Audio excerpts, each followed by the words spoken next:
Assalamualaikum warahmatullahi wabarakatuh. Perkenalkan, nama saya Pak Rezi Trisnawan dengan NIM 210587071 dari Prodi Pendidikan Sosiologi. Baiklah, saya akan menjelaskan tentang penegakan hukum yang berkeadilan.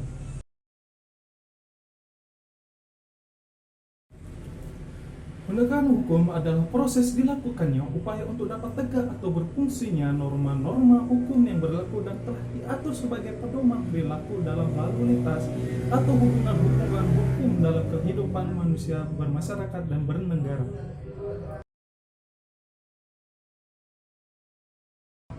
Yang kedua, alasan mengapa diperlukannya penegakan hukum yang berkeadilan. Alasannya antara lain: 1. Perilaku warga negara, khususnya oknum aparatur negara, banyak belum baik dan terpuji, seperti masalah ada praktik KKN, praktik suap, perilaku premanisme, dan perilaku lain yang tidak terpuji. Kedua, masih ada potensi konflik dan kekerasan sosial, seperti SARA, tawuran, pelanggaran HAM, etnosentris, dan lain-lain. Ketiga, maraknya kasus-kasus ketidakadilan sosial dan hukum yang belum diselesaikan dan ditangani secara tuntas. Yang keempat, penegakan hukum yang lemah karena hukum bagaikan pisau yang tajam ke bawah tapi tumpul ke atas. Dan kelima, pelanggaran oleh wajib pajak atas penegakan hukum dalam bidang perpajakan. Munculnya permasalahan-permasalahan tersebut tentu menimbulkan pertanyaan dalam pikiran kita.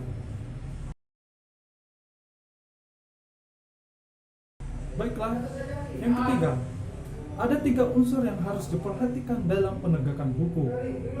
Berdasarkan Gustav Rehnquist, seorang ahli filsafat Jerman, menyatakan bahwa untuk menegakkan hukum ada 3 unsur yang selalu harus diperhatikan, yaitu pertama, unsur keadilan, yang kedua, unsur kemanfaatan, dan yang ketiga, unsur kepastian. Yang pertama, keadilan. Keadilan artinya bahwa dalam pelaksanaan hukum, para aparat penegakan hukum harus bersikap adil. Yang kedua, kemanfaatan.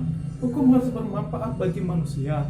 Oleh karena itu, pelaksanaan hukum atau penegakan hukum harus memberi manfaat atau kegunaan bagi manusia. Ketiga, kepastian hukum. Penegakan hukum adalah kepastian hukum. Artinya, penegakan hukum pada hakikatnya perlindungan hukum terhadap tindakan sewenang-wenangan.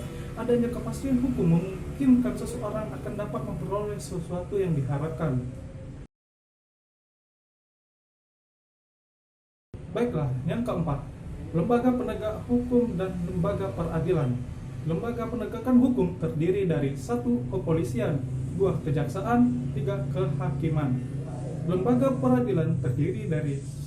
Lembaga peradilan agama, 2. Lembaga peradilan militer, 3. Lembaga peradilan tata usaha negara, dan yang terakhir 4. Lembaga peradilan umum.